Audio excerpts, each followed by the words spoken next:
नमो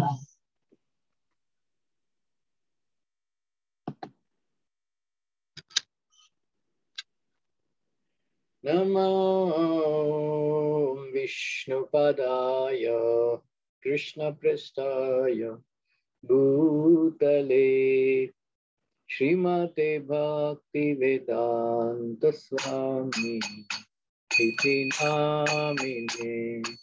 नमस्ते सरस्वती देवे गौरवाणी प्रचारिणे निर्विशेष शून्यवादी पश्चात्यादेशकारिणे। जय श्री कृष्ण चैतन्य प्रभु नित्यानंद श्री अद्वैता गदाधर श्रीवासादि गौर भक्तवृंद। हरे कृष्णा कृष्ण कृष्ण हरे हरे हरे राम राम राम हरे हरे। हरे कृष्णा कृष्ण कृष्ण हरे हरे हरे राम राम राम हरे हरे। हरे कृष्णा कृष्ण कृष्ण हरे हरे हरे राम राम राम हरे हरे। हरे कृष्णा कृष्ण कृष्ण हरे हरे हरे राम राम राम हरे हरे। हरे कृष्णा कृष्ण कृष्ण हरे हरे हरे राम राम राम हरे हरे। हरे कृष्णा कृष्ण कृष्ण हरे हरे हरे राम राम राम हरे हरे। हरे कृष्णा कृष्ण कृष्ण हरे हरे हरे राम राम राम हरे हरे। जय राधा रश्मि हरि राधा रश्मि हरि राधे। जय प्रभुपदा जय प्रभुपदा निताय गौर हरि बोल हरि बोल हरि बोल हरि बोल। जय राधा माधव कुंज बिहारी जय राधा माधव कुंज बिहारी जय जन वल्लभ गिरिवरधारी जय गोपी जन वल्लभ गिरिवरधारी जय यशोदानंदन व्रजजनरंजन यशोदानंदन व्रजजनरंजन यमुनतीरा वनचारी यमुनतीरा वनचारी जय राधा माधव कुंज बिहारी जय राधा माधव कुंज बिहारी।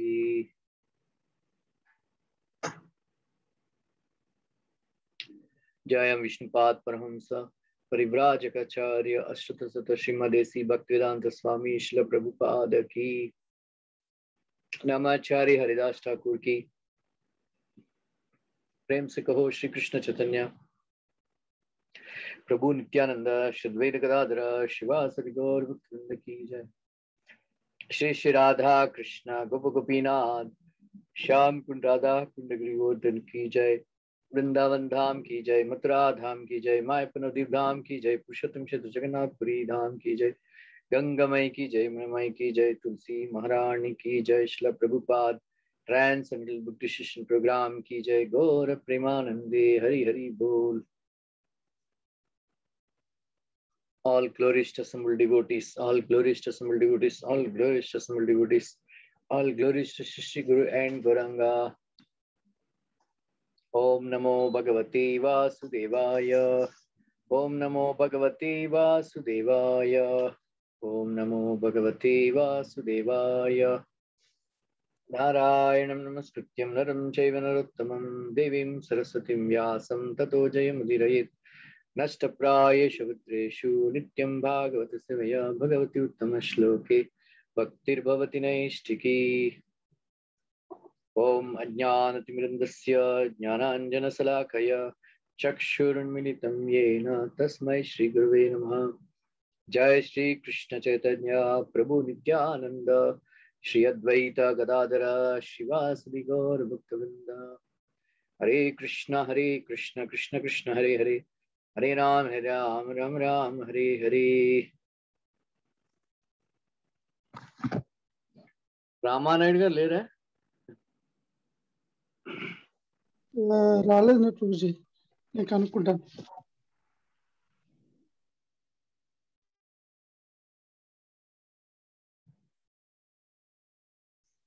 ఓకే, హరే కృష్ణ.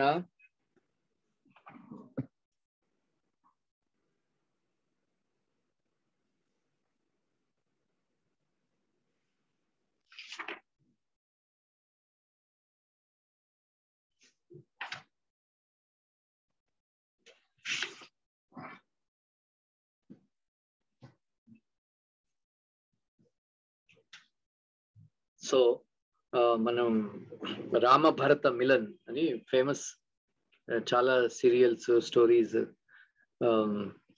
ఫిల్మ్స్ చాలా వాళ్ళు చేశారు. సో ఇది చాలా బహుత్ అద్భుతమైనటువంటి ఘటన అన్నమాట రామాయణంలో. సో రామాయణ ప్రియులు అందరూ కూడా ఈ ఘటనని, ఈ చాప్టర్ని మళ్ళీ మళ్ళీ చదివి దీని వెనకాలన్న తత్వాన్ని మనం బాగా అర్థం చేసుకోవాలన్నమాట. సో అక్కడ ఒక అద్భుతమైనటువంటి సంఘటన అక్కడ జరుగుతుంది. ఇద్దరు సోదరులు నువ్వు రాజు అవ్వాలి అని ఆయన పరస్పరం వాళ్ళు వాదించుకుంటున్నారు. సో అంత గొప్ప సంఘటన, చాలా రసవంతమైనటువంటి ఘటన. సో ఇక్కడ రాముడు మంచి మాటలు చెప్తున్నాడు. ఎందుకంటే అక్కడ వాళ్ళు వాదిస్తున్నారు అన్నమాట, నువ్వు ఇక్ష్వాకు వంశానికి పెద్ద కొడుకువి, అందువల్ల నువ్వే రాజ్యాన్ని ఏలాలి అని. సో రాముడు మాత్రం పట్టుబడి ఉన్నాడు, నేను తండ్రికి మాట ఇచ్చాను, మన తండ్రి తన భార్యకి, మన తల్లికి మాట ఇచ్చాడు, ఆవిడ 2 కోరికలు తీరుస్తానని. కానీ నేను తండ్రికి మాట ఇచ్చాను, నేను 14 సంవత్సరాలు అరణ్యవాసం చేస్తాను, అందువల్ల తండ్రి యొక్క సత్యవాక్ పరిపాలన చేయాలి అని నా దృఢ నిశ్చయం, అందువల్ల నేను రాలేను అని అతను చెప్తాడు అనమాట. కట్టుబాట్లు లేక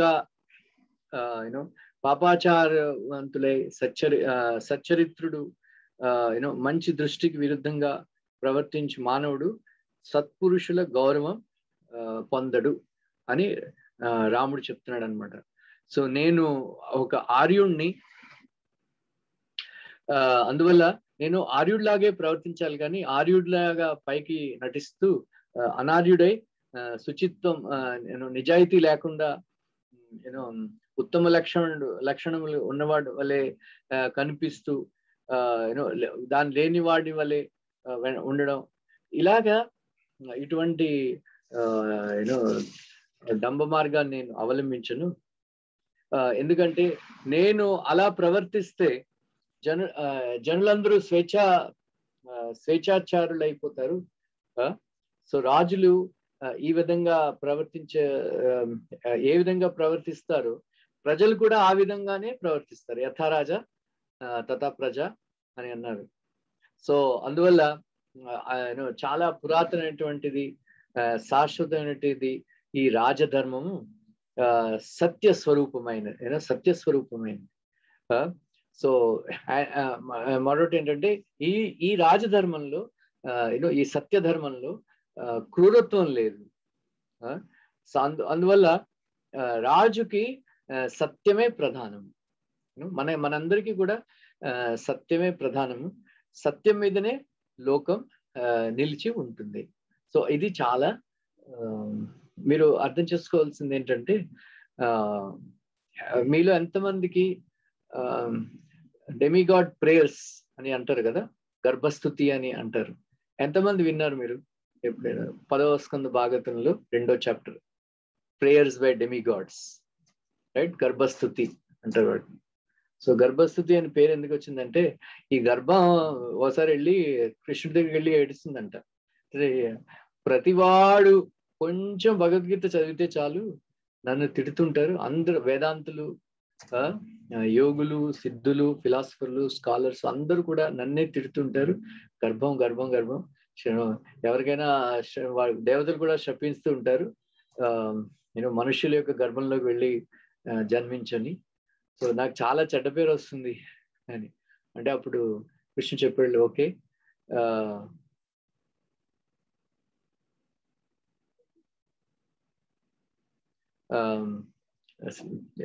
సో దేవతలు వచ్చి ప్రార్థిస్తారు నేను గర్భంలో ఉన్నప్పుడు, అందువల్ల నీకు మంచి పేరు వస్తుంది, గర్భస్తుతి అని. సో దాని గర్భస్తుతి అని చాలా ఫేమస్ అనమాట. సో గర్భస్థుతిలో ఫస్ట్ వర్స్ అందరూ కూడా నేర్చుకోవాల్సింది అనమాట. ఎవరికైనా తెలుసా ఫస్ట్ వర్స్ ఏంటో? ఎవరైనా చెప్పారు ఈ మధ్యన బాగా జన్మాష్టమి కథ?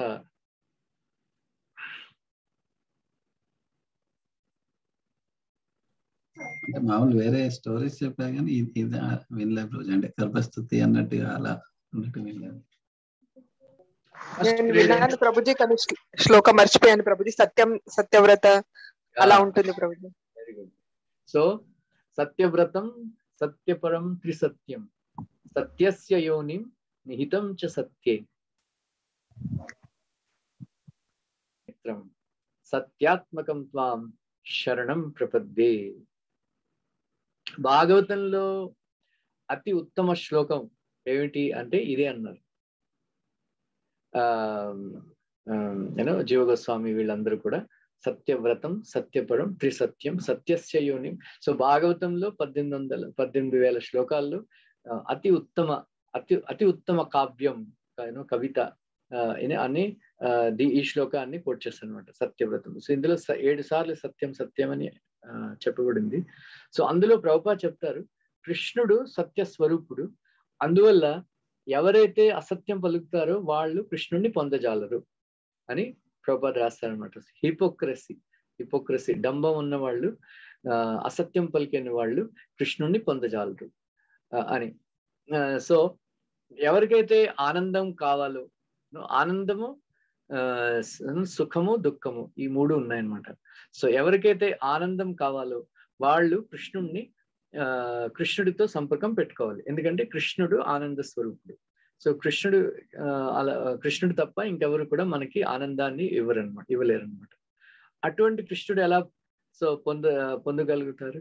కృష్ణుడిని సత్యం పలకడం. సో సత్యం చాలా ఇంపార్టెంట్. సో సత్యం మీదే ఈ జగత్తంతా ఆధారపడి ఉన్నది.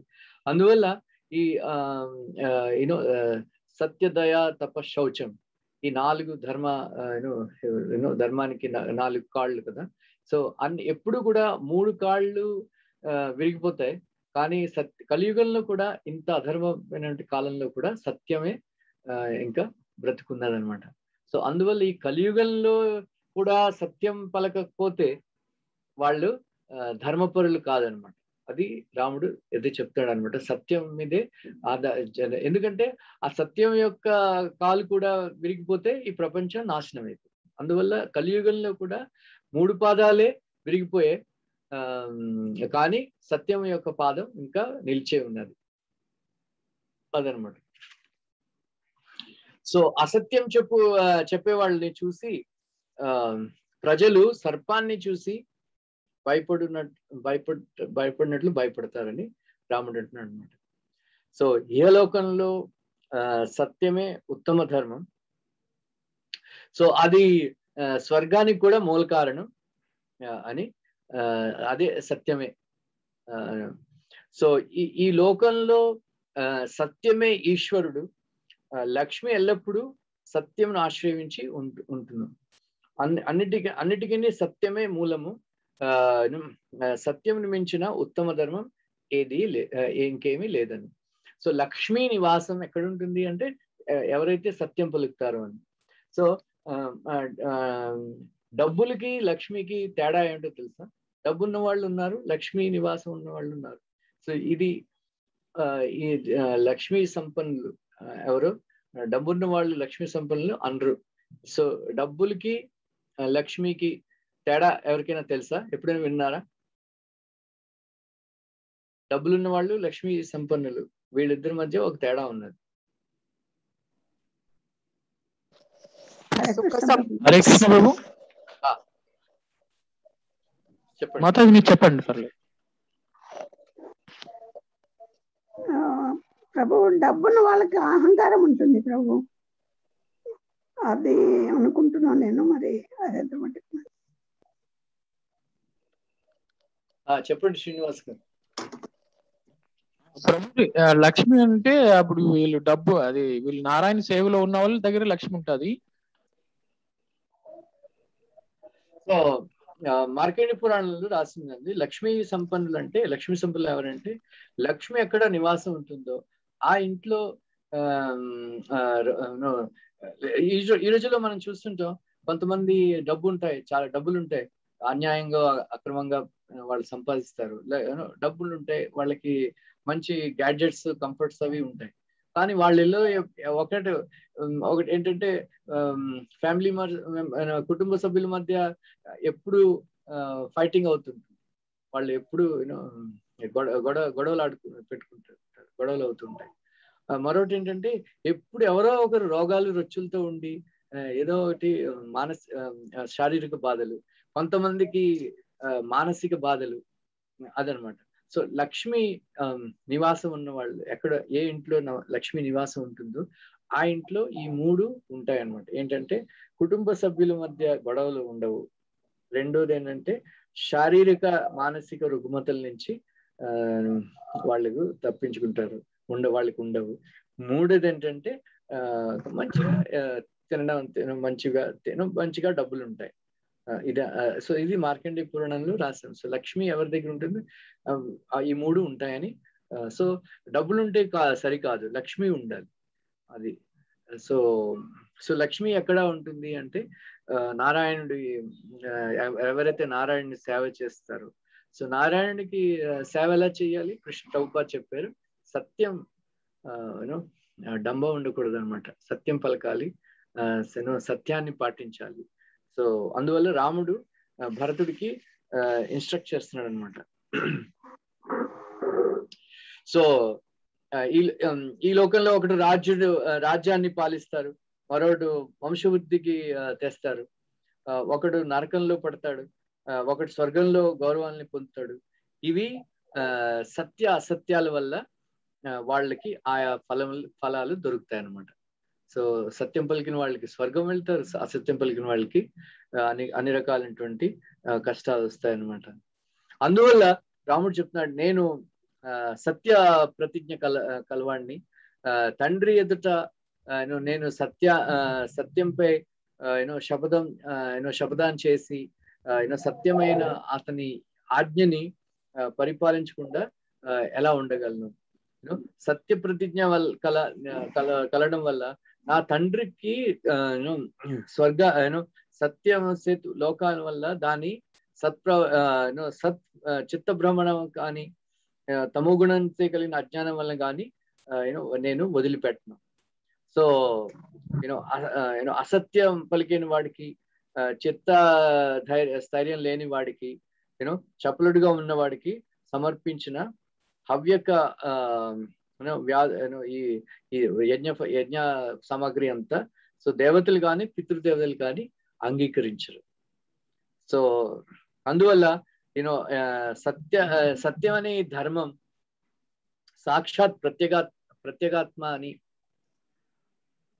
ऑलरेडी वो लोग प्रसाद लेके आए थे, वो लोग 2-2 प्लेट लेके आए.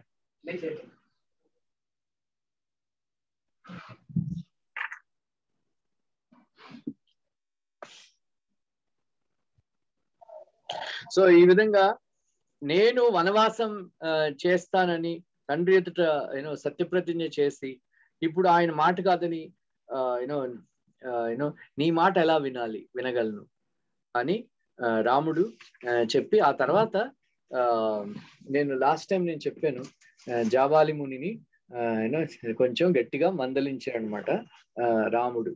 సో ఈ విధంగా వాళ్ళిద్దరి మధ్య సంవాదం జరుగుతుంటే వశిష్ఠ ముని కలుగు చేసుకుని అన్నాడు అనమాట, ఏంటంటే జన్మ ఎత్తినప్పటి నుంచి ప్రతి వాళ్ళకి 3 గురువులు ఉంటారు. ఏంటంటే మాత, తల్లి, తండ్రి, గురువు, ఈ 3. సో తండ్రి జన్మని జీవితాన్ని ఇస్తాడు, కానీ గురువు గారు మాత్రం విజ్ఞానాన్ని ఇస్తాడు. అందువల్ల గురువు గారి యొక్క ఉపదేశాలు గొప్పవని అందరూ చెప్తుంటారు. అందువల్ల నేను నీ యొక్క గురువునే కాదు, నీ తండ్రికి కూడా గురువుని, నీ ఇక్ష్వాకు వంశాల రాజులందరికీ కూడా నేను గురువుని. సో అందువల్ల ధర్మ ఉల్లంఘన చేస్తున్నావని నువ్వు భయపడక్కర్లేదు. నేను నీతో చెప్తే నువ్వు రాజ్యాన్ని స్వీకరించు అని నేను నీతో చెప్తే నా ఆజ్ఞని పాలించడం వల్ల నువ్వు ధర్మాన్ని ఉల్లంఘించట్లేదు, ధర్మమే. అందువల్ల ఎందుకంటే ఇక్ష్వాకు వంశంలో ప్రతి ఏంటంటే పెద్ద కొడుకే రాజ్యాన్ని ఏలాలి. అందువల్ల నువ్వు నా ఉపదేశాలని పాటించడం వల్ల, నా ఆజ్ఞని పాటించడం వల్ల నీ తల్లి పట్ల కానీ నీ తండ్రి పట్ల కానీ అగౌరవాన్ని నువ్వు చూపించట్లేదు. అందువల్ల నా ఉపదేశాన్ని అంగీకరించి, నా ఆజ్ఞని అంగీకరించి నువ్వు నీ తమ్ముడు అయిన భరతుడి పట్ల క్రూరంగా ప్రవర్తించకు. అందరినీ సాటిస్ఫై చేయడం వల్ల, సంతోషపెట్టడం వల్ల నువ్వు ధర్మాన్ని ఎలా ఉల్లంఘిస్తున్నావు? అందువల్ల వశిష్ఠుడు, యాక్చువల్ గా వశిష్ఠుడికి పెద్ద నమ్మకం లేదు రాముడు నా మాట వింటాడని. అతని దృఢ నిశ్చయం తెలుసు అతనికి, వశిష్ఠుడికి. కానీ ప్రతిసారి ఒక మాట గుర్తుంచుకోండి, ఎదుటి వాళ్ళు వింటారా విన్నరా అని మనం ఆలోచించకుండా మనం ధర్మాన్ని బోధించాలి.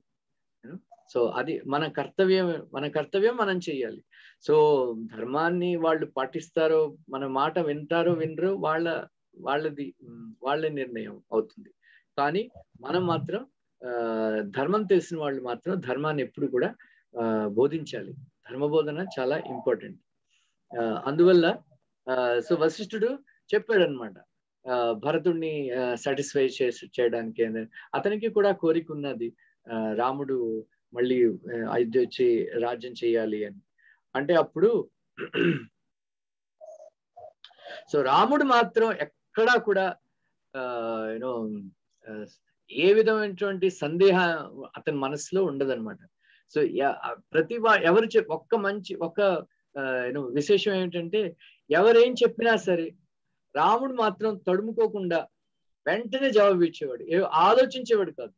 ఎందుకంటే అతని మనస్సులో చాలా క్లియర్ అనమాట. అతను ఏం చేయాలో అంత క్లియర్ అనమాట. ఏ విధమైనటువంటి అసందేహం అతని మనసులో లేదు, దృఢ నిశ్చయంగా ఉన్నాడు.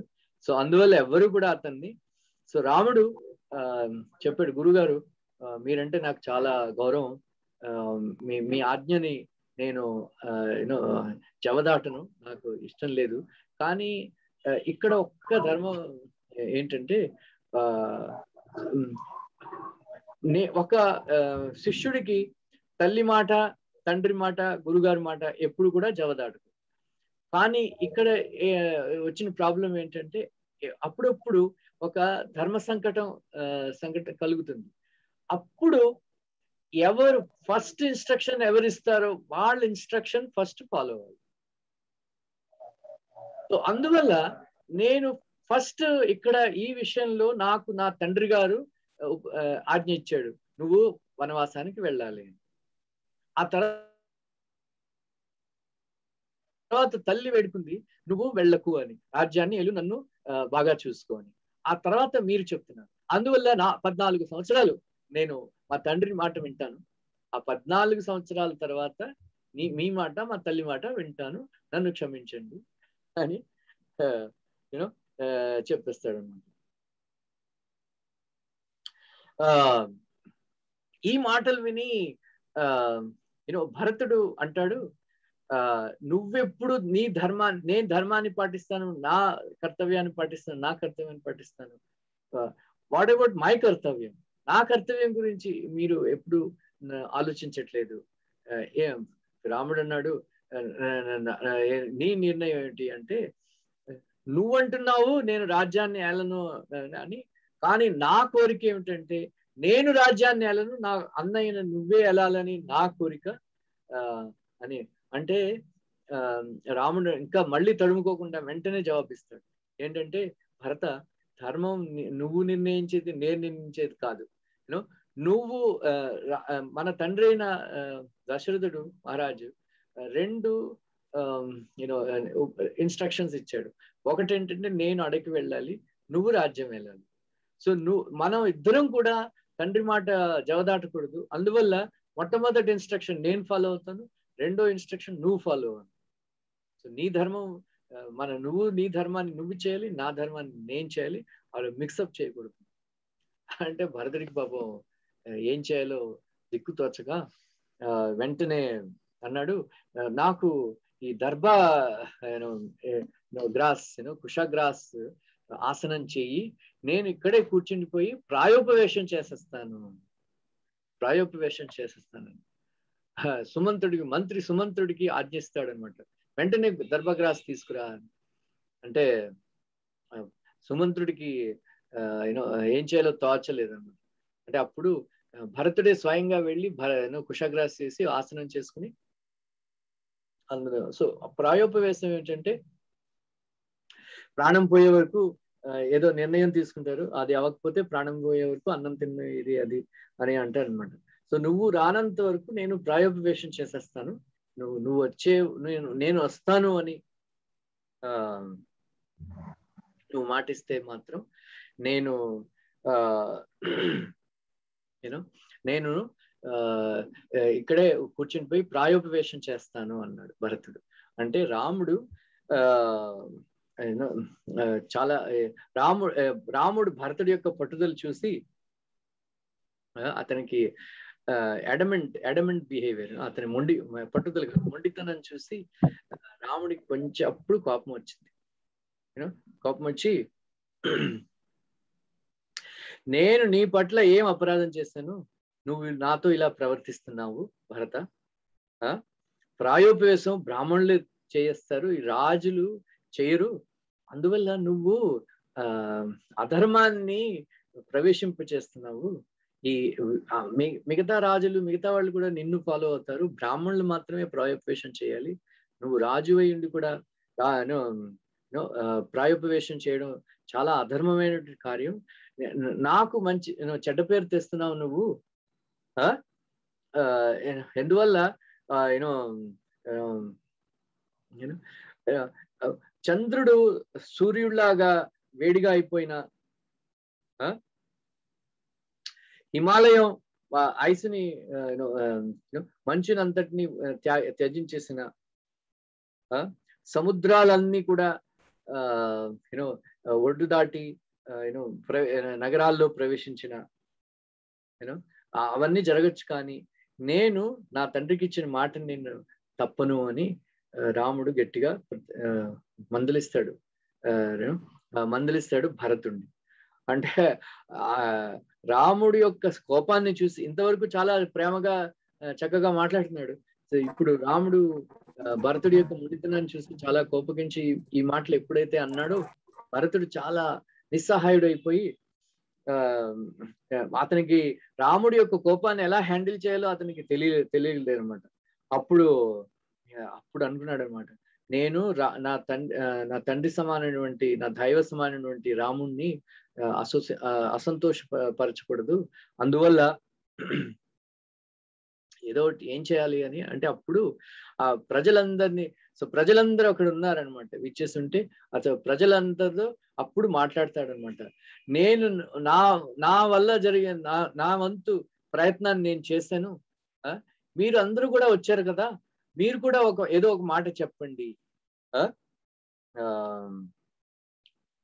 మీరు కూడా రాముణ్ణి బలవంత పెట్టండి, మనతో పాటు అయోధ్యకి మళ్ళీ వెనక్కి రావాలి అని. అంటే అప్పుడు ప్రజలందరూ కూడా, ఒక బ్రాహ్మణుడు మాత్రం ప్రజలందరికీ రిప్రజెంట్ చేస్తూ అన్నాడు,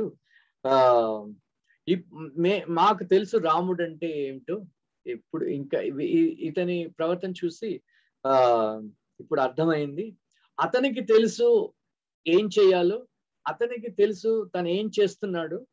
సో మాకు చాలా నిర్ణయం ఇప్పుడు అర్థమైపోయింది, రాముడు మన మాట విని వెనక్కి రాడు, ఎందుకంటే తండ్రి సత్య ప్రతిజ్ఞని అతని కాపాడే ధర్మాన్ని అతను ఎంచుకున్నాడు. అందువల్ల రాముడు ఏది చేస్తే అదే కరెక్ట్. ఇది చాలా మంది ప్రశ్నలు అడుగుతుంటారు కదా, రాముడు సీతని అడవిలో వదిలిపెట్టిస్తాడు, రాముడు సీతకి అగ్ని పరీక్ష చేయించాడు, రాముడు బాలిని చెట్టు వెనక నుంచి చంపాడు. ఇవన్నీ కూడా ఎవరంటారంటే రాముడిని అర్థం చేసుకునే వాళ్ళు, రాముడి యొక్క తత్వాన్ని మనం అర్థం చేసుకోవాలి. రాముడు ఏది చేస్తే అది కరెక్ట్. దీన్నే జన్మ కర్మ చమే దివ్యం ఏవం యో వేత్తి తత్వతః త్యక్త్వా దేహం పునర్జన్మ నైతిమామేతి స అర్జున. ఎవరైతే ఈ శ్లోకాన్ని అర్థం చేసుకుంటారో వాళ్ళు ఇలా మాట్లాడతారు, ఏంటంటే కృష్ణుడు ఏది చేస్తే అదే కరెక్ట్, రాముడు ఏది చేస్తే అదే కరెక్ట్ అన్నమాట. అప్పుడప్పుడు కరెక్ట్ అయిన ఇన్స్ట్రక్షన్ మనం కరెక్ట్ థింగ్ చేసినప్పుడు అది మనకి బాధ కలిగిస్తుంది, ఏదైతే అది కానీ బాధ కలిగించినా మనం మాత్రం కరెక్ట్ డెసిషన్ మనం తీసుకోవాలి. సో అందువల్ల రాముడు తన తండ్రి యొక్క వాక్కుల్ని పాలించాలి అని మేము అనుకుంటాం. సో అందువల్ల మేము మాత్రం రాముణ్ణి ఫోర్స్ చేయం వెనక్కి రావాలి అని. అంటే అప్పుడు రాముడు భరతుడి దగ్గరికి వచ్చి, భరత అతని భుజాల మీద చేయి వేసి ప్రేమగా మాట్లాడాడనమాట. సో రామ, భరత నువ్వు విన్నావు కదా మన ప్రజలందరి యొక్క అభిప్రాయం, అందువల్ల నువ్వు ఒకసారి వీటి మీద దృష్టి సారించి ఆలోచించి నువ్వు మంచి నిర్ణయం తీసుకో, మళ్ళీ వెనక్కి వెళ్ళిపో, రాజ్యాన్ని ఏలు, నువ్వు బాధపడుకు, నేను 14 సంవత్సరాల తర్వాత నేను మళ్ళీ వెనక్కి వచ్చి నేను రాజ్యాన్ని స్వీకరిస్తాను అని. ఇక్కడ ఒక అద్భుతమైనటువంటి ఘటన జరిగిందండి, చాలా రసవత్తమైన ఘటన ఏంటంటే అక్కడ ఈ దృశ్యాన్ని చూస్తూ చాలా మంది ఋషులు, మునులు, దేవతలు, ఎవరైతే మన కంటికి కనిపించరో వాళ్ళందరూ కూడా ఆకాశంలో నిలబడి అదృశ్య రూపంలో వాళ్ళందరూ కూడా ఈ దృశ్యాన్ని వీక్షిస్తున్నారనమాట. సో వాళ్ళందరికీ కూడా వాళ్ళందరూ కూడా ధర్మపరులు, వాళ్ళందరూ కూడా ఆత్మజ్ఞులు, ఆత్మ జ్ఞానం కలిగిన వాళ్ళు, వాళ్ళందరూ కూడా ముక్త పురుషులు అన్నమాట వాళ్ళందరూ కూడా. అటువంటి గొప్ప గొప్ప ఋషులు మునులు కంట తడి పెట్టారనమాట. శ్రీ రాముడు భరతుడు మధ్య ఉన్న ప్రేమను చూసి వాళ్ళందరూ కూడా పుష్పవృష్టి కురిపించారనమాట. పుష్పవృష్టి కురిపించి ఎవరైతే ఎవరి సామాన్య ప్రజలకి కంటపడారో అటువంటి దివ్యమైనటువంటి దేవర్షులు మునులు దేవతలు అందరూ కూడా కిందకి వచ్చి అందరూ కనపడేటట్టు వాళ్ళందరికీ దర్శనం ఇస్తూ వాళ్ళు భరతుడిని పొగిడి, సో ఓ భరత నువ్వు నీ అన్న చెప్పిన మాట నువ్వు వినాలి, ఇంకా ఆలస్యం చేయకుండా వెంటనే నువ్వు అయోధ్యకి వెళ్ళి రాజ్యాన్ని స్వీకరించాలి అని వాళ్ళు ఫోర్స్, ఎవరైతే అందరికీ దర్శనం ఇవ్వరు అదృశ్య రూపంలో ఉంటారో వాళ్ళు కిందకి వచ్చి ఎందుకు చెప్పారంటే వాళ్ళకి భయం వేసింది అనమాట. ఏంటంటే రాముడు భక్తవత్సలుడు, తన భక్తుల్ని కోరికలు తీర్చకుండా ఉండడు. ఈ భరతుడి యొక్క భక్తిని చూసి రాముడు నిర్ణయం మార్చుకుని వెనక్కి వెళ్ళిపోతాడేమో అని వాళ్ళకి భయం కలిగిందంట. అందువల్ల భరతుడి యొక్క కోరిక మన్నిస్తూ వెనక్కి వెళ్ళిపోతే మరి రావణాసుడిని ఎవరు చంపుతారు, అందువల్ల ఈ రాముడిని భరతుడిని వేరు చేయాలి అని వెంటనే వాళ్ళు కిందకు వచ్చేసారట. లేకపోతే వాళ్ళందరికీ కనపడరు అంత పెద్ద గొప్ప ఋషులు మునులు. సో వాళ్ళందరూ కిందకు వచ్చేసి అందరూ దేవతలు అందరూ చూసి ఈ ప్రజలందరూ కూడా ఆహా భరతుడు ఎంత గొప్పవాడు, అతన్ని అనునయించడానికి దేవతలు మునులు ఋషులు దేవర్షులు అందరూ కూడా మనకి దర్శనం ఇచ్చారు. మన అయోధ్య ఎంత గొప్పదో కదా, మన దశరథ మహారాజ్ ఎంత గొప్పవాడో కదా, అతనికి ఇంత మంచి కొడుకులు పుట్టారు, అందువల్ల దశరథుడి యొక్క జన్మ ధన్యమైపోయింది అని అందరూ కూడా పొగిడారు అనమాట. సో ఇది చాలా రసవత్తరమైన ఘట్టం. ఎందుకంటే సో రాముడి యొక్క భక్తవాత్సల్యం మీద గురించి భయపడి వాళ్ళు అందరికీ దర్శనం ఇవ్వాల్సి వచ్చింది అనమాట వెంటనే. సో భరతుడికి కూడా వెంటనే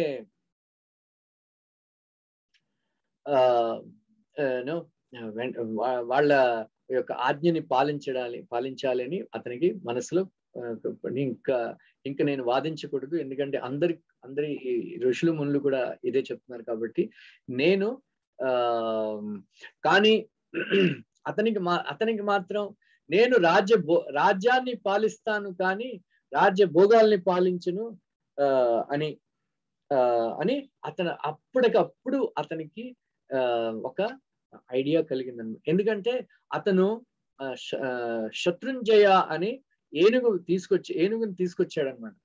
ఏనుగు తీసుకొచ్చి అతను బంగారంతో చేసిన పాదుకల్ని అతను తీసుకొచ్చాడు.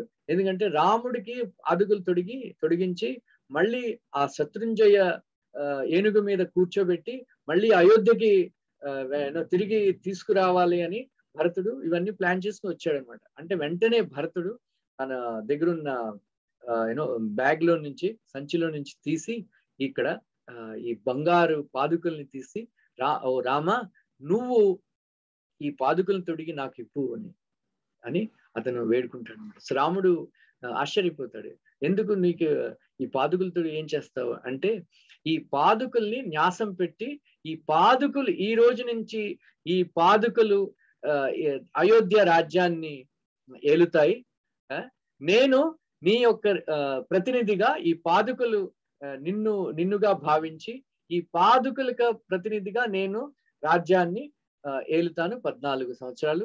రామా 14 సంవత్సరాలు అంటే 14 సంవత్సరాలు, ఒక్క రోజు ఒక్క గడియ లేట్ అయినా సరే నేను అగ్ని ప్రవేశం చేసేస్తాను అని భరతుడు ప్రతిజ్ఞ చేస్తాడనమాట.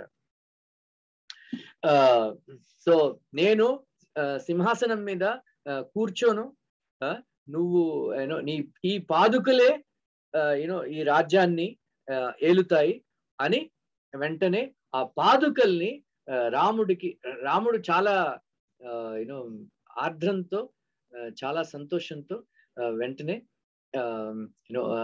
ఆ రాముడు ఆ పాదుకల్ని ఒకసారి తొడిగి భరతుడికి ఇచ్చేస్తాడనమాట. సో ఏ క్షణంలో రాముడు ఆ పాదుకల్ని తొడుగుతాడో వెంటనే ఆ భరతుడు ఆ పాదుకల్ని తీసేసి మళ్ళీ ఇంకెప్పుడు కూడా 14 సంవత్సరాల వరకు ఎక్కడా కూడా నేల మీద పెట్టలేదు అనమాట. ఆ పాదుకల్ని నెత్తి మీద పెట్టుకున్నాడు. రైట్. సో నెత్తి మీద పెట్టుకుని వాటిని అప్పుడు అతను ప్రతిజ్ఞ చేశాడు ఏంటంటే, నువ్వు వచ్చే వరకు నేను అయోధ్యలో ప్రవేశించను, నేను ఏ విధమైనటువంటి రుచికరమైనటువంటి భోజన పదార్థాలని నేను తిన్ను, మీరు ఏది తింటున్నారో అదే నేను తింటాను. కందమూలాలు, ఫలాలు, అడవి ఈ కూరలు ఇవే నేను తింటాను, కానీ ఈ విందు భోజనాలు అవి నేను చేయను 14 సంవత్సరాలు. సో అందువల్ల నేను సో అప్పుడు ఆ పాదుకులు నెత్తి మీద పెట్టుకుని సో వెంటనే శత్రుఘ్నుడికి ఆజ్ఞ ఇచ్చాడు అనమాట. తమ్ముడా నువ్వు ఏంటి అలా చూస్తున్నావు, వెంటనే చామర వేయించు ఈ పాదుకులకి ఇవి అని అంటే అప్పుడు సో రాముడు చాలా సంతోషించి ఆనందించి భరతుడి యొక్క జుట్టు మీద నిమురుతూ వేళ్ళు అలా పెట్టి నిమురుతూ, భరత నువ్వు ఇంకేమి బాధపడకు, వెంటనే వెళ్ళు, అయోధ్య రాజ్యాన్ని స్వీకరించు అని అతన్ని గట్టిగా ఆలింగనం చేసుకుని శత్రుఘ్నుడిని కూడా తన దగ్గర తీసుకుని అతను కూడా ఆలింగనం చేసుకుని ఒక్క మాట చెప్తాడు ఇద్దరికి, నా అన్నగా నేను నా మాట మన్నించండి, నా మీద సీత మీద ఒట్టు, మీరు కైకేయిని ఇంకా తిట్టకండి, కైకేయిని చాలా గౌరవంగా చూసుకోండి, అగౌరవపరచకండి, ఇన్సల్ట్ కైకేయిని ఇన్సల్ట్ చేయకండి అని రాముడు ఇద్దరికి చెప్పి వెళ్ళమని చెప్తాడు అన్నమాట. సో ఇద్దరు కూడా సో భరతుడు ఆ పాదుకుల్ని తల మీదే పెట్టుకుని సో శత్రుఘ్నుడు చామర వీస్తూ ఉంటే వాళ్ళిద్దరు కూడా కొండ దిగడం మొదలు పెట్టారనమాట. అప్పుడు అక్కడ అందరూ కూడా వెళ్ళడం మొదలు పెట్టారు. కానీ 3 స్త్రీలు మాత్రం అక్కడే నిలబడి ఏడుస్తూ అక్కడ నిలబడ్డారు అనమాట. వాళ్ళు కౌశల్య, కైకేయి, సుమిత్ర. సో వెంటనే రాముడు వెళ్ళి వాళ్ళ పాదాలని స్పృశిస్తూ పాదాలకు నమస్కరిస్తూ కైకేయికి విశేషమైనటువంటి గౌరవాన్ని చూపించాడు అనమాట రాముడు.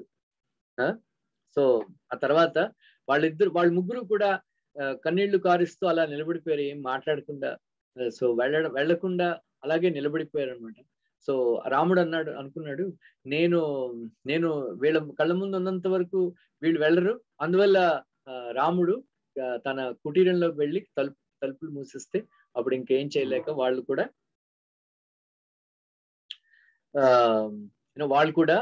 వెళ్ళి అయోధ్యకి వెళ్ళడం మొదలు పెట్టారు అనమాట. సో ఆ తర్వాత కొండ కింద దిగిన తర్వాత ఆ పాదుకుల్ని శత్రుంజయ అని ఏనుగు మీద సవారి మీద వాటి మీద పెట్టి సో వాళ్ళందరూ కూడా ఆ పాదుకులకి పూజ చేయడం మొదలు పెట్టారు అనమాట. ఆ తర్వాత వెనక్కి వెళ్ళిపోతుంటే భరద్వాజ ముని ఆశ్రమానికి ఒకసారి వెళ్ళి అక్కడ భరద్వాజ మునితో మాట్లాడి జరిగిందంతా విస్తారంగా చెప్పారు అనమాట.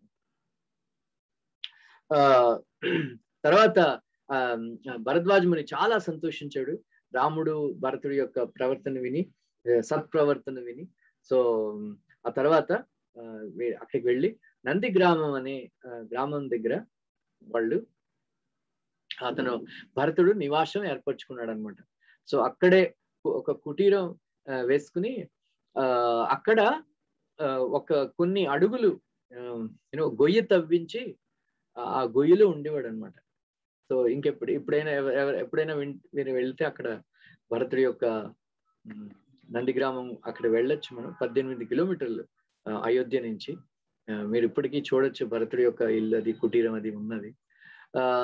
ఎందుకంటే రాముడితో సమానంగా నేల మీద నేను పడుకోను, ఎందుకంటే నేను పతితుడిని, అందువల్ల నేను గొయ్యిలో పడుకుంటానని గొయ్యి తప్పించుకుని రాముడితో సమానంగా అతను పడుకునేవాడు కాదనమాట. అతను ప్రతిరోజు 2:30-3 గంటలకి లేచి నిద్ర లేచి చలిగా ఎంత చలిగా ఉన్నా సరే సరయూ నదిలో స్నానం చేసి పూజా పునస్కారాలు అవి చేసుకున్నాడు. ఎందుకంటే ఈ సరయూ నదికి స్నానం చేయడానికి పెద్ద ఋషులు మునులు వస్తారు కదా. నా లాంటి పాపాత్ముణ్ణి పతితుణ్ణి పొద్దున్నే నా మొహం చూస్తే వాళ్ళకి దినం చెడిపోతుంది. అందువల్ల ఋషులు మునులకి కనబడకుండా ఉండడానికి వాళ్ళ ముందే వచ్చి స్నానం చేసి వెళ్ళేవాట. అంత తపస్వి అన్నమాట. అందువల్ల ఒక ఆచార్యుడు అంటాడనమాట,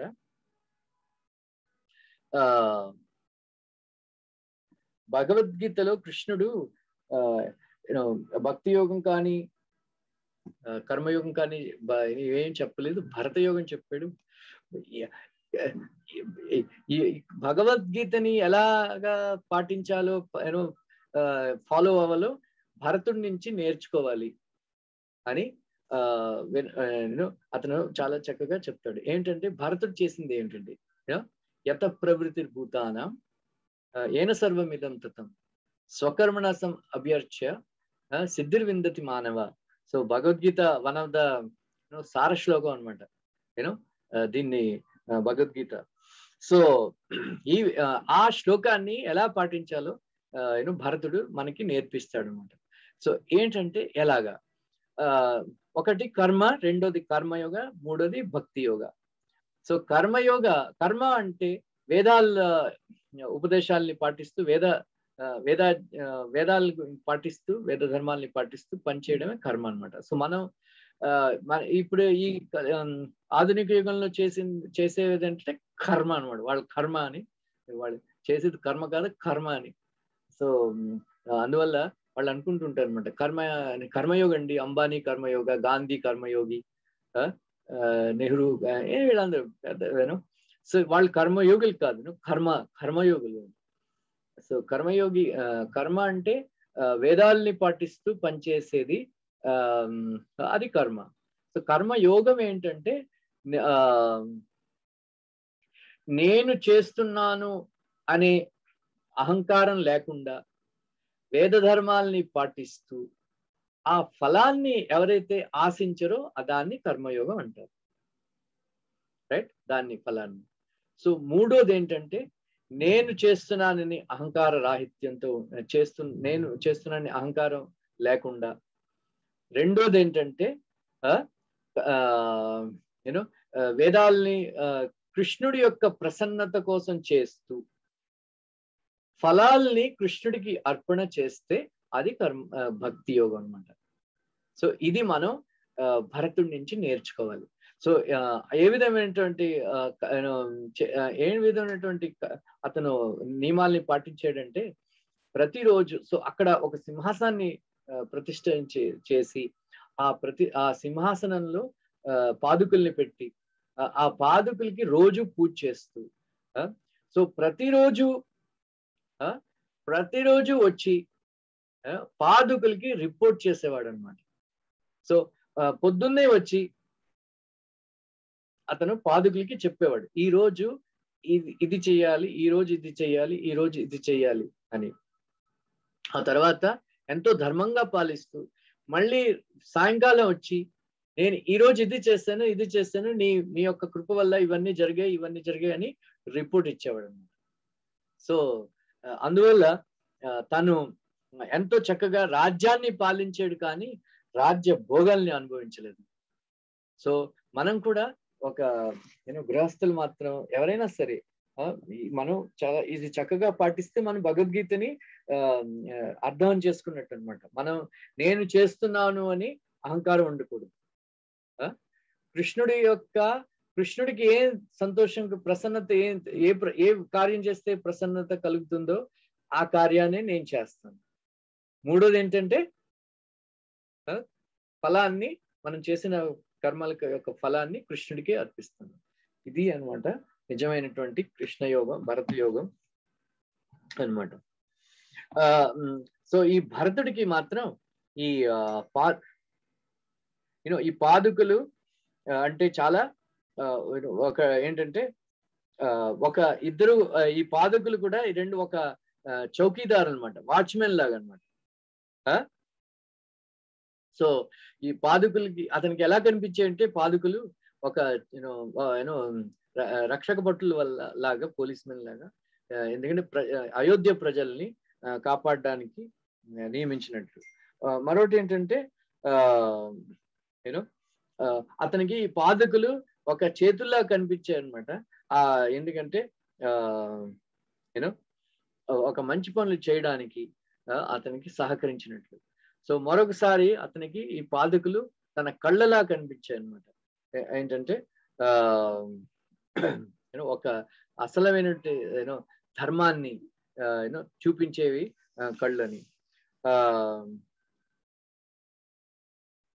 సో మరొకటి ఏంటంటే ఆ రెండు కూడా ఒక జ్యువెల్ బాక్సెస్ లా కనిపించాయి అనమాట.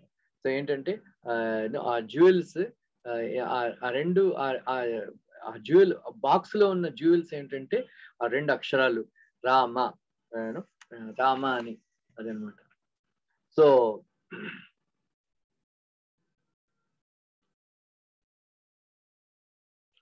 సో అందరూ కూడా వచ్చి వాళ్ళు వెనక సో వచ్చి వాళ్ళందరూ కూడా రాముడి పాదుకులిక సహాయంతో రాజ్యాన్ని ఏలి చాలా విస్తారం చేశాడు కూడా అయోధ్య రాజ్యాన్ని. అంతేకాకుండా రాముడి పూజ చేయడం అంటే కూర్చుని రామ భజన చేయడం కాదు, రాముడికి ప్రసన్నమైనటువంటి కార్యాలు చేయాలి, కానీ అంతేగాని బద్ధకంగా కూర్చోవడం కాదు అని అదనమాట. సో కానీ అతను ఆ విధంగా చాలా చక్కగా రాజ్యాన్ని పాలించి అతను సో కొంతమంది అడిగారు అనమాట, ఈ అయోధ్యలో జరిగిన ఈ సంఘటనలన్నిటికీ కారణం ఎవరు, రైట్? కారణం ఎవరు అంటే అతను మంచి శ్లోకం చెప్తాడు రామాయణంలో, వన్ ఆఫ్ ద రత్న శ్లోకం అంటారు.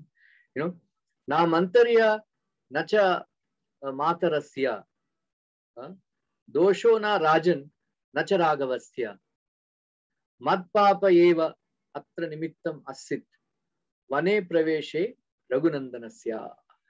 మళ్ళీ ఒకసారి చెప్తాను. నా మంతరస్య నచ మాతరస్య దోషో నా రాజన్ నచ రాఘవస్య మత్పాప ఏవ అత్ర నిమిత్తం అసిత్ వన ప్రవేశే రఘునందనస్య. రైట్? సో మంతర్ని నిందించకూడదు, ఎందుకంటే ఆవిడ ఒక పని మనిషి. సో పని మనిషి నుంచి నువ్వు ఇంకా పెద్ద మంచి బిహేవియర్, మంచి ప్రవర్తన ఎలా ఎక్స్పెక్ట్ చేయగలరు? ప్రభుపా చెప్తారు, పని మనిషి ఇంట్లో దొంగతనం చేయకపోతే అది పని మనిషి కాదు, రైట్? ఏదో బ్రాహ్మణ స్త్రీ ఏదో అనమాట. పని మనిషి అంటే దొంగతనం చెయ్యాలి అది. సో కైకేయిని నిందించకూడదు, ఎందుకంటే తల్లి కదా. సో తల్లికి పుత్రుడి యొక్క ప్రేమ తప్ప ఇంకేం తెలీదు, రైట్? పుత్రుడి మీద ప్రేమ వల్ల పెద్ద పెద్ద కూనీకోరుల్ని, నేరస్తుల్ని కూడా తల్లి మన్నించేస్తుంది. తల్లికి తన పిల్లల్లో ఏ విధమైనటువంటి దోషం వాళ్ళకి కనిపించదు అనమాట, అది కదా అదే. సో తల్లిని నిందించకూడదు, ఎందుకంటే తల్లి కదా, తల్లి అలాగే ప్రవర్తిస్తుంది. అందువల్ల తల్లిని what do you expect from her? So blind affection, అతనికి గుడ్డి తల్లి యొక్క ప్రేమ గుడ్డిదై ఉంటుంది. సో తల్లిని ఎందుకు? సో తండ్రి కూడా తప్పు లేదు, ఎందుకంటే ఏం చేస్తాం పాపం, నిస్సహాయ స్థితిలో నిస్సహాయుడు. ఎందుకంటే ఆవిడ తనకు భార్యకి ఇచ్చిన 2 వరాల్ని వాళ్ళు ఇవ్వాలి కదా, అందువల్ల తండ్రి తప్పు లేదు. రాముడి యొక్క తప్పు కూడా లేదు, ఎందుకంటే తండ్రి ఆజ్ఞని పాటించాలి కదా. ఎందుకంటే అతను రాముడు లాంటి పుత్రుడు లేడు అందరూ అనుకుంటారు కదా. అందువల్ల అతనికి మంచి ప్రవర్తన ఏంటో, ఎలా ఉంటుందో ఆ బాధ్యత అతని భుజాల మీద ఉన్నారు కాబట్టి అతను అలా ప్రవర్తించాడు. సో ఇప్పుడు నువ్వు ఎవరు, ఈ వీటన్నిటికీ కారణం ఎవరు అని అడిగితే అతను చెప్తాడు, నేను చేసిన పాపం. రైట్, నేను చేసిన పాపం. నేను చేసిన పాపం వల్ల రఘునందనుడు అరణ్యానికి వెళ్ళవలసి వచ్చింది. అందువల్ల నేను చేసిన పాపం వల్ల చాలా మంది దుఃఖపడవలసి వచ్చింది. అందువల్ల నన్ను క్షమించండి అని అదని చెప్తాడనమాట. సో ఇది మన కోసం మంచి పాఠం అండి. మన తప్పును మనం తెలుసుకుని మనల్ని మనం నిందించుకుంటే మనం చాలా ప్రగతిని సాధిస్తాం అనమాట. సో మనం మన తప్పుని తెలుసుకుని మన దుఃఖానికి కారణం నేనే అని తెలుసుకుని సో ఆ తెలుసుకున్నప్పుడు అదేంటంటే ఒక అగ్ని మీద కూర్చున్నట్టు అనమాట. అగ్ని మీద కూర్చున్నట్టు. ఏమిటంటారు కార్న్, తెలుగులో ఏమంటారు? బుట్ట, మక్క. అది తెలుగు కాదండి.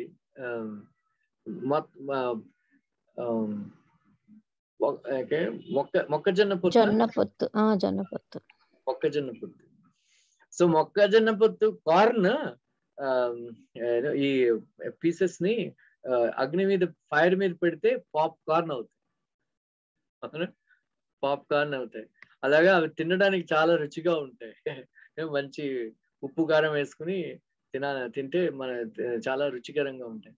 అలాగా మన తప్పు తెలుసుకుని ప్రవర్తిస్తే అది ఒక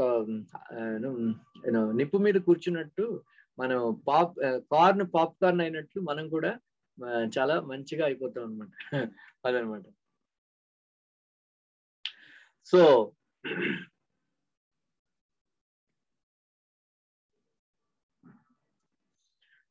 సో ఇది శాండిల్ యొక్క గొప్పతనం.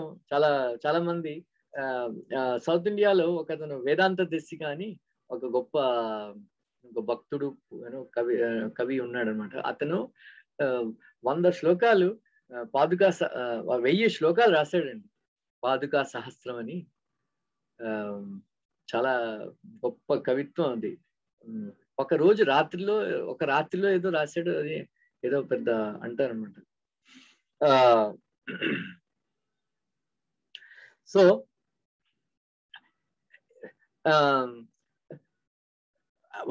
మనం చెప్పులు బయట పెట్టుకుంటాం కదా, రైట్?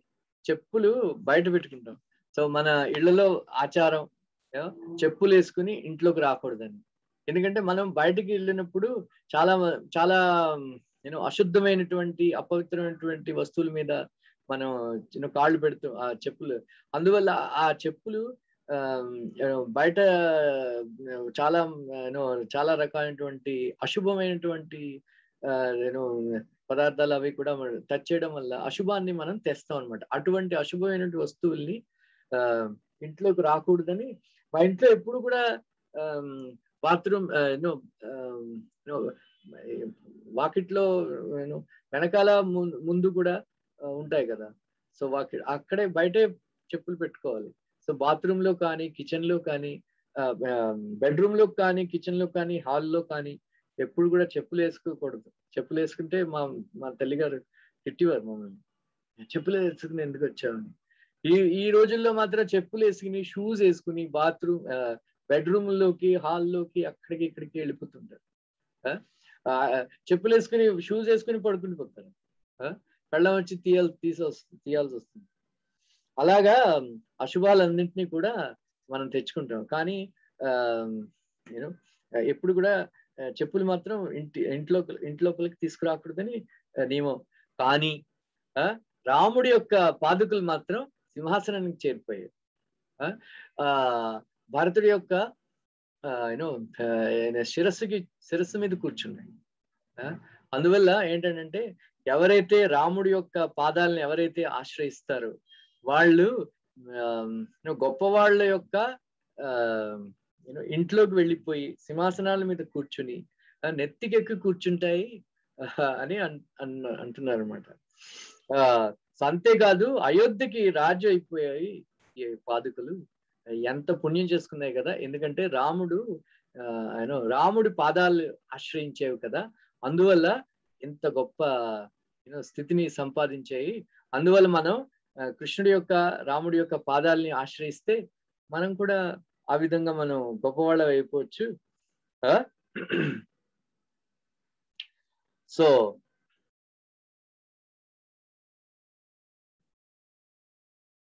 అందువల్ల ఈ రాముడు భరతుడి యొక్క మిలన్ ఒక ఆచార్యుడు ఏంటంటే రాముడు ఒక సింహం లాంటి వాడు అన్నమాట. ఈ పాదుకలు సింహం యొక్క వైఫ్ పత్ని, సింహి ఆడసింహం అన్నమాట. భరతుడు కొడుకు చిన్న సింహం. రావణుడు ఏనుగు. సో ఈ సింహము ఆడసింహము వాళ్ళ కొడుకు చిన్నపిల్లడు వాళ్ళందరూ కూడా గుహలో నివసిస్తున్నారు. ఒకసారి గుహ నుంచి బయటకు వస్తే అప్పుడు ఆ సింహం ఈ ఏనుగు గింకారం విని వెంటనే కోపగించుకుని ఆడసింహాన్ని కొడుకుని చిన్నపిల్లని గుహలో దాచిపెట్టేసి సో ఈ సింహం అడవికి వెళ్ళి ఆ ఏనుగుని చంపడానికి వేటాడింది. అందువల్ల ఇదే రాముడి యొక్క ఇది కథ. సో అది అందువల్ల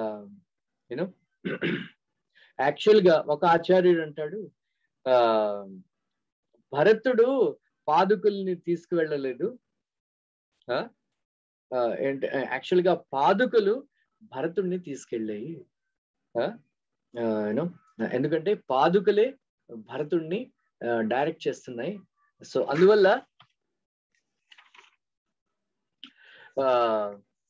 ఈ రామ పాదుకలు చాలా ఫేమస్. ఈ కొన్ని సంవత్సరాల కిందట రామనవమికి డొనేషన్ కలెక్ట్ చేయడానికి మేము అప్పుడు రామనవమి కలశ ఉండేది కాదు, ఇదే రామ పాదుకలు డొనేట్ చేసేవారు అనమాట. పాదుకల్ని తయారు చేయించి మంచిగా రాముడి దగ్గర పెట్టి ఆ పాదుకల్ని మేము డోనర్స్ బహుకరించేవాడు. 11,000 రూపీస్ ఏదో తీసుకున్నాం అలాగా. సో పాదుకలు అంటే సో అందరూ కూడా చాలా గౌరవిస్తారు పాదుకలు. శ్రీరామ పాదుకలు చాలా ఫేమస్. సో అందువల్ల ఈ భరతుడు కలిసిన ఈ సంఘటన, ఈ ఘటన నుంచి మనం ఎంతో నేర్చుకోవాల్సి ఉన్నది. సో గొప్ప రసవత్తరైనటువంటి ఘటన సంఘటన. సో మళ్ళీ చదువుకుని, సో ఎంత ధర్మం అంటే ఎంత ఆసక్తి వాళ్ళిద్దరికి, ఎంత ప్రేమ. అందువల్లే రాముడు విభీషణ శరణాగతి అప్పుడు చెప్తాడనమాట. సో ఎందుకంటే లక్ష్మణుడు, సుగ్రీవుడు, అంగదుడు, జాంబవంతుడు వీళ్ళందరూ కూడా అభ్యంతరం చెప్తారు. సో విభీషణుడికి శరణం ఇవ్వాలా లేదా అని ఒక సమావేశం పెడతాడు అనమాట రాముడు. సో రాముడు సమావేశం పెట్టి అందరి అభిప్రాయం అడుగుతారనమాట. అంటే అప్పుడు అందరూ చెప్తారు, శత్రువు యొక్క తమ్ముడు కదా, ఏదో గూఢచారి మన మీద మన రహస్యాలు తెలుసుకోవడానికి వచ్చాడు. అప్పుడు లక్ష్మణుడు అంటాడు, ఏమైనా సరే రావణుడు అన్న కదా, అన్నకి ఇప్పుడు యుద్ధ సమస్య వచ్చినప్పుడు రాజ్యం మీద శత్రువులు దాడి చేస్తూ ఈ ఆపత్కాల స్థితిలో ఎంతైనా సరే, ఎంత దుర్మార్గుడైనా సరే రావణుడు అన్న కదా, అటువంటి అన్నని విడిచిపెట్టి రావడం మంచిదా? What kind of brother is అంటే అప్పుడు రాముడు అంటాడు అనమాట, అందరు తమ్ముళ్ళు భరతుల్లా ఉండడు లక్ష్మణ అని. సో చాలా డిస్కషన్ ఉంటుంది.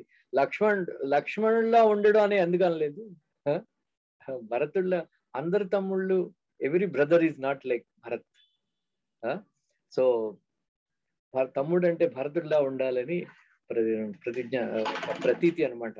సో ఆ విధంగా అన్నని సేవించుకుని ఎంతో గౌరవం చూపించి, ఎంతో ప్రేమ చూపించి, భరతుడి కన్నా ధర్మాత్ముడు లేడు అని, ధర్మాన్ని ఎలా పాటించాలి అంటే భరతుడి నుంచి నేర్చుకోవాలి, భక్తి ఎలా చేయాలి అంటే భరతుడి నుంచి నేర్చుకోవాలి, భగవద్గీతని ఎలా పాటించాలి అంటే భరతుడి నుంచి నేర్చుకోవాలని గొప్ప వ్యక్తిత్వం ఉన్నవాడు అనమాట భరతుడు. సో ఆ విధంగా త్యాగం చేయడం చాలా గొప్ప కష్టం. అందువల్ల ఆ బిరుదు తెచ్చుకున్నాడు. రాముడి నోట్లోంచి వచ్చిందనమాట. అందరు కొడుకులు నాలా ఉండరు. సుగ్రీవుడు అన్నాడు అనమాట, అందరు స్నేహితులు అతనికి కొంచెం సర్టిఫికేట్ ఇచ్చు, అందరు స్నేహితులు సుగ్రీవుడిలా ఉండడు. అలాగా అందరూ దాసులు హనుమంతుడిలా ఉండరు, అందరు తమ్ముళ్ళు భరతుడు ఉండరని. అలాగా మంచి గొప్ప అన్నమాట. Thank you very much. Next episode it's a different episode. I will not start now. Thank you very much. Hare Krishna. Any questions?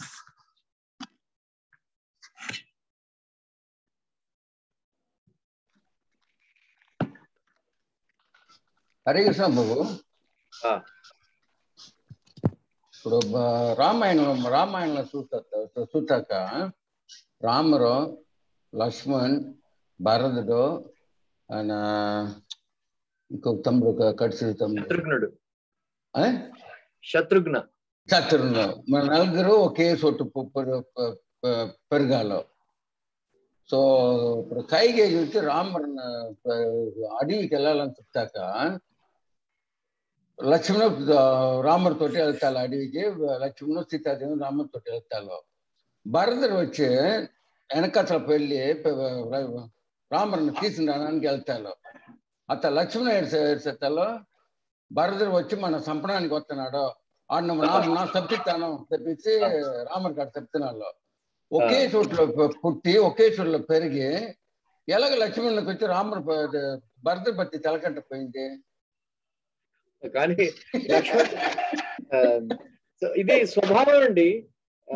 Actual గా ఏ నక్షత్రంలో ఒక్కొక్క నక్షత్రంలో పుట్టిన వాళ్ళు ఒక్కొక్క స్వభావం వాళ్ళకి ఏర్పడుతుంది అన్నమాట. అందువల్ల ఒకే ఫ్యామిలీలో పుట్టిన కొంతమంది ఒకలా ఉంటారు, కొంత కొడుకులు ఒకలా ఉంటారు, కొంతమంది ఇంకోలా ఉంటారు. ఎందుకంటే నక్షత్ర ప్రభావం, ఎవరు కూడా తప్పించుకోలేరు. కానీ ఆ లక్ష్మణుడు ఆ స్వభావం ఏంటంటే పాము కదా, సంకర్షణుడు కదా, అతనికి కొంచెం కోపం ఎక్కువ.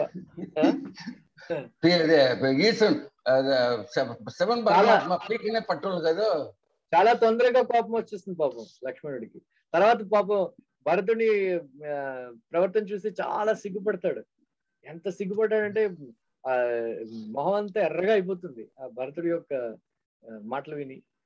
అప్పుడు రాముడు చూస్తుంటాడు, ఎందుకంటే రాముడు చూస్తున్నాడు లక్ష్మణుడి వైపు భరతుడు మాట్లాడుతుంటే. చూసేవా లక్ష్మణ, నువ్వు చంపేస్తాను పుడిచేస్తాను అంటున్నావు కదా, చూడు ఎలా మా తమ్ముడు ఎలా ఉన్నాడు అంటే. పాపం లక్ష్మణుడికి మొహం అని ఎక్కడ దాచుకోవాలో తెలియకుండా తలదించేసుకుంటాడు. అలాగా ఏదో అవుతుంటే ఆవేశం ఎక్కువ లక్ష్మణుడికి. ఓకే ప్రభు.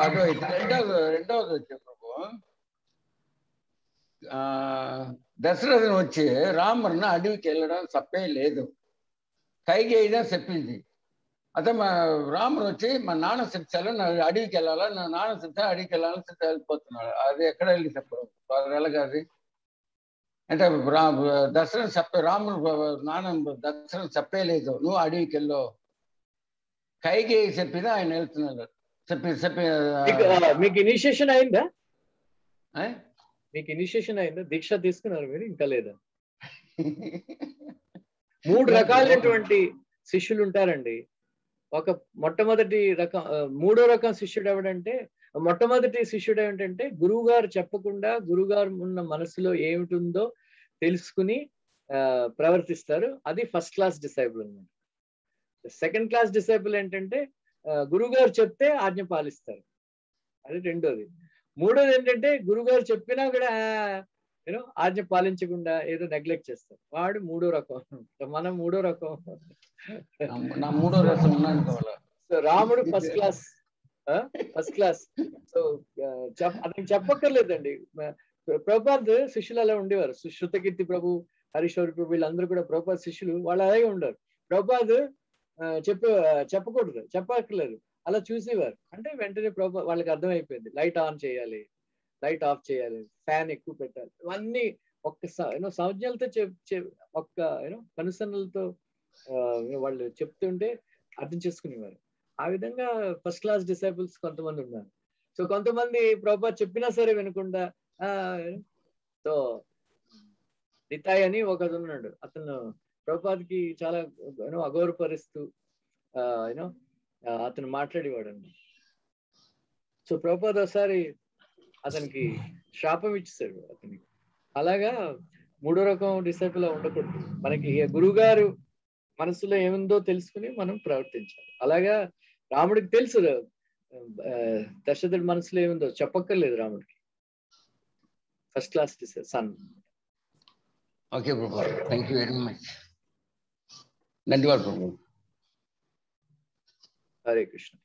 హరే కృష్ణ. చెప్పండి గోపీజన్ గారు. హరే కృష్ణ ప్రభుజీ. ప్రభుజీ, లక్ష్మణుడు ఎదురుగుండా రాముల వారు తమ్ముడు అంటే భరతుడి లాగా ఉండాలి అని అన్నదానికి రాముల వారి ఉద్దేశం ఏంటి? I mean what lesson he wanted to give us? ఒక ఆచార్య, because we know how much Lakshmana has served him. So in front of him, భరతుని గ్లోరిఫై చేయడానికి what lesson we have to learn from that? వనవాసం అయిన తర్వాత ఒక అద్భుతమైన ఘటన అయిందని ఒక శ్రీవైష్ణవాచార్య చెప్తాడు అండి. ఏమిటంటే ఒక గొప్ప ఇద్దరు మహాత్ముల యొక్క మిలనం జరుగుతుంది ఇప్పుడు అని. ఆ ఇద్దరు మహాత్ములు ఎవరంటే ఒకటి సీత, రెండోది భరతుడు అని. ఏమిటి వాళ్ళిద్దరి యొక్క గొప్పతనం ఏంటంటే, ఒక వ్యక్తి రాజ్యం ఇచ్చిన నేను రాజ్యాన్ని ఏలను అని ఆ కిరీటాన్ని ధరించలేదు అతను, అంత గొప్పవాడు. మరొకటి ఏంటంటే సీతని రావణాసుడు చెప్తాడు, నిన్ను పట్టపురాణిని చేసి, నిన్ను మహారాణిని చేసి 3 లోకాల వాళ్ళు నిన్ను పూజిస్తారు, నువ్వు నా భార్యగా అయిపోయి నీ కిరీటాన్ని ధరించు, రాణి మహారాణి కిరీటాన్ని ధరించు అంటే ఆవిడ కాళ్ళతో తన్నిసింది. ఈ 2 మహాత్ములు యొక్క మిలనం ఇప్పుడు జరుగుతుంది అని గొప్పగా వర్ణిస్తారు. అది అప్పుడు అది వచ్చినప్పుడు చెప్పమని చెప్పుకోవచ్చు. అలాగా లక్ష్మణుడికి రాజ్యం ఇవ్వలేదు కదా, ఏదో ఆఫర్ చేయలేదు కదా. సో 5 సంవత్సరాలు రాజ్యాన్ని వెళ్ళడానికి ఈ రోజుల్లో ఎంత హత్యలు కర్మలు చేస్తుంటారు వీళ్ళు, ఎన్ని కుతంత్రకాలు చేస్తారు వాళ్ళు. అటువంటిది పవర్ అంటే ఎప్పుడు కూడా అందరికీ ఇష్టమే.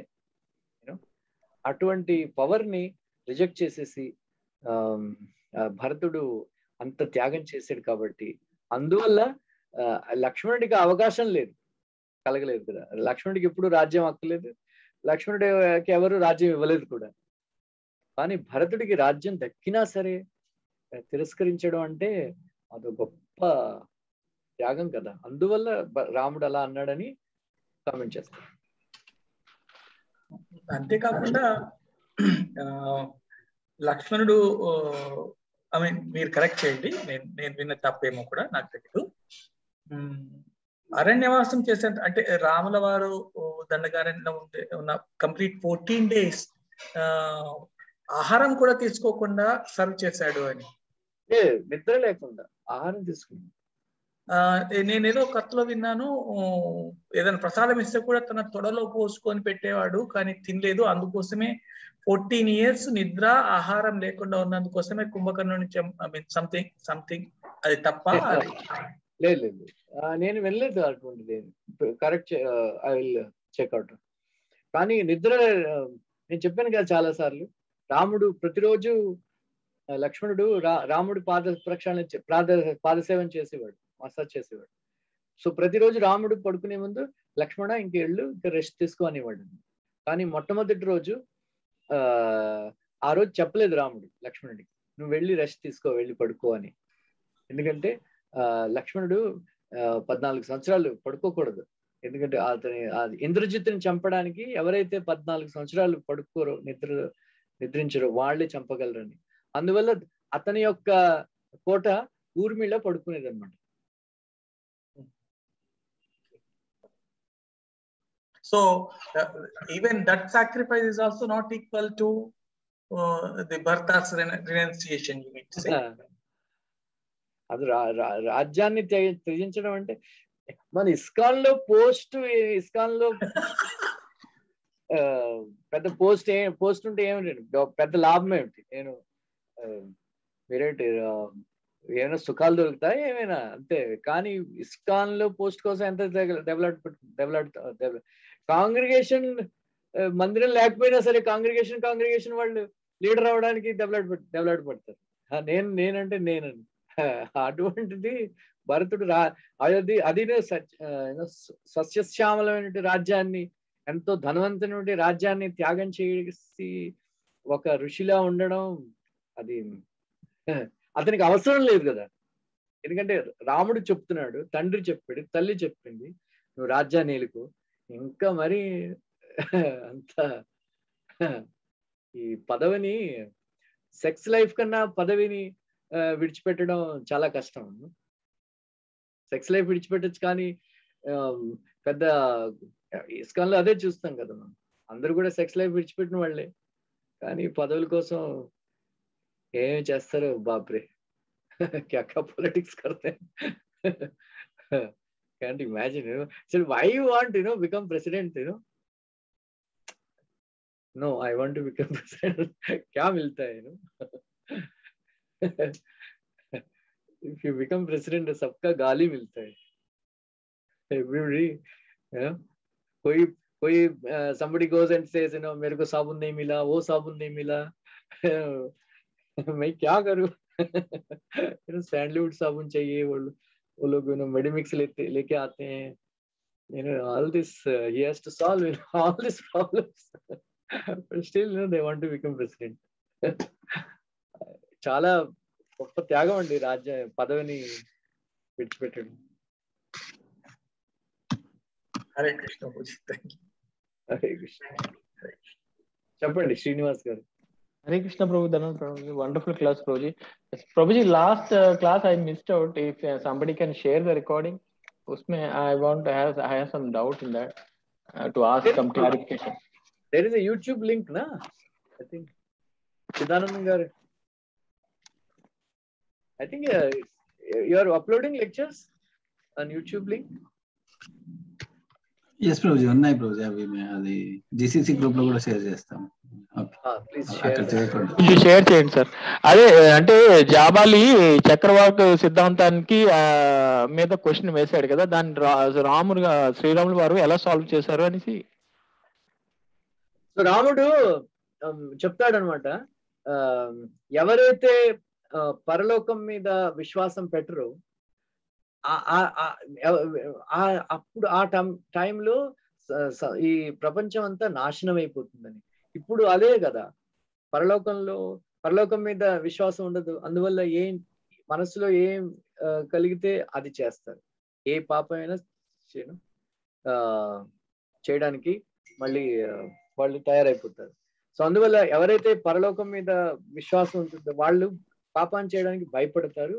అటువంటిది నువ్వు ఎందుకు చెప్తున్నావు నువ్వు పరలోకం లేదని? నాకు చాలా విశ్వాసం, పరలోకం ఉన్నది, తండ్రి ఉన్నాడు. అప్పుడు రాముడు చెప్తాడనమాట, కొడుకు యొక్క కర్తవ్యం ఏమిటంటే తండ్రి బతికినంత కాలం, తల్లిదండ్రులు బ్రతికినంత కాలం సేవ చేయాలి. అంతేకాదు అప్పుడు అతని కర్తవ్యం ముగించదు, తను బ్రతికినంత వరకు తల్లిదండ్రులకు సేవ చేయాలి. అందువల్ల అతను చెప్తాడనమాట, నేను ఎప్పుడు అనుకునేవాడిని ఒక రాజు అయిన వాడు నాస్తికుడిని ఎప్పుడు కూడా సలహాదారుడిగా పెట్టుకోకూడదు అని. ఒక నాస్తికుడు రాజు అవ్వకూడదు, రాజు ఒక నాస్తికుడిని సలహాదారుడిగా ఎప్పుడు పెట్టుకోకూడదు. నేను ఇన్నేళ్ళు అనుకుంటున్నాను మా తండ్రి అయిన దశరథుడు చాలా గొప్పవాడు, ఏ తప్పు చేయలేదు అని. కానీ నేను ఇప్పుడు అనుకుంటున్నాను నిన్ను సలహాదారుడిగా పెట్టుకుని మా తండ్రి పెద్ద తప్పు చేశాడు అని. వెంటనే పాపం జాబాలి దుఃఖం కలిగి, అయ్యో రామ, నీ మీద ప్రేమల్లో ఇలా మాట్లాడాను, కానీ నేను నాస్తికుడిని కాదు, నేను పరలోకంలో విశ్వాసం పెట్టుకుంటాను, నన్ను క్షమించని అంటే అప్పుడు రాముడు వశిష్ఠుడు కూడా చెప్తాడు, అది నాకు తెలుసు జాబాలి, నీ మీద ప్రేమ మీద ఏదో నిన్ను మళ్ళీ వెనక్కి తీసుకువెళ్ళాలని ఇవన్నీ అన్నాడు, కానీ జాబాలి నాస్తికుడు కాదు అంటే అప్పుడు ఓకే రాముడు. ప్రభు ఇంకోటి ఇంకా అంటే ఆచార్యులు అంటారు, ఇది ఇక్కడ జనక్ మహారాజ్ కూడా ఉన్నాడు అని అంటారు ఈ సంభాషణలోనే, అది కరెక్టనా? రామాయణంలో రాయలేదండి, వాల్మీకి రామాయణంలో మెన్షన్ లేదు, కానీ సాగర్ రామానంద సాగర్ రామాయణంలో చూపించారు. Okay Prabhu.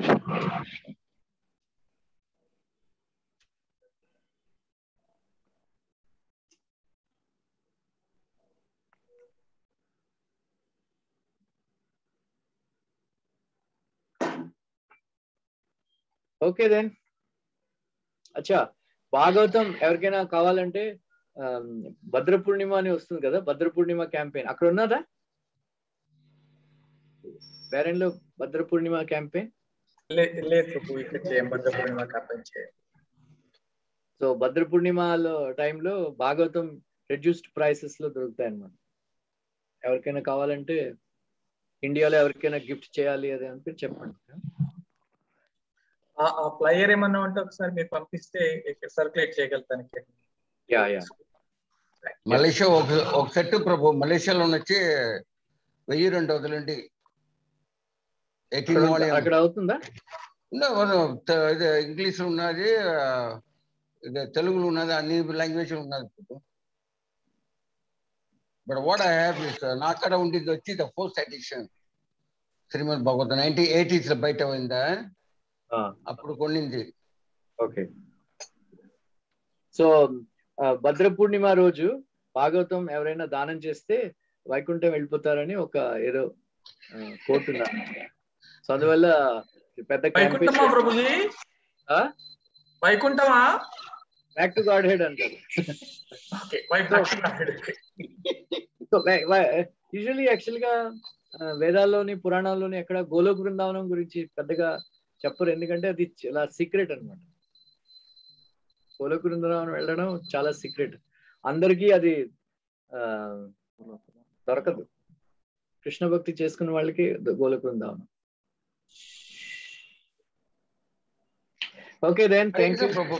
Actually there are lot of option and ఎంత ఆప్షన్ ఉన్నాయి ప్రభు మనకి వైకుంఠం వెళ్ళడానికి. వైద్య ఈ టైంలో వచ్చి మన శ్రీమద్ భాగవతం గిఫ్ట్ చేయడం, ఇంకొకటి వచ్చి గోమాదాన గిఫ్ట్ చేయడం, ఇలాగ ఎన్నో ఆప్షన్ ఉన్నాయి దాని ప్రభు.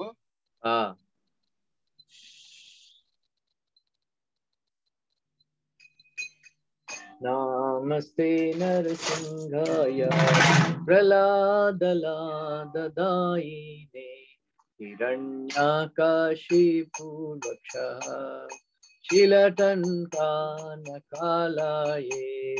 తో నృసింగా పరతో నృసింగా యతో యతో యామి తతో నృసింగా మహి నృసింగా హృదయే నృసింగా నరసింహమది శరణం ప్రపదే తవ కర కమలవరే నాకా అద్భుత శృంగా దళితా హిరణ్యకశిపు తను భృంగా కేశవదృత నరహరి రూప జయ జగదీశ హరే జయ జగదీశ హరే जय जगदीश हरे जय नरसिंहदेव जय नरसिंहदेव नरसिंहदेव जय नरसिंहदेव जय प्रहलाद महाराज जय प्रहलाद महाराज नरसिंहदेव भगवान की जय प्रहलाद महाराज की जय जय His grace, Ramaru Prabhuji ki jaya.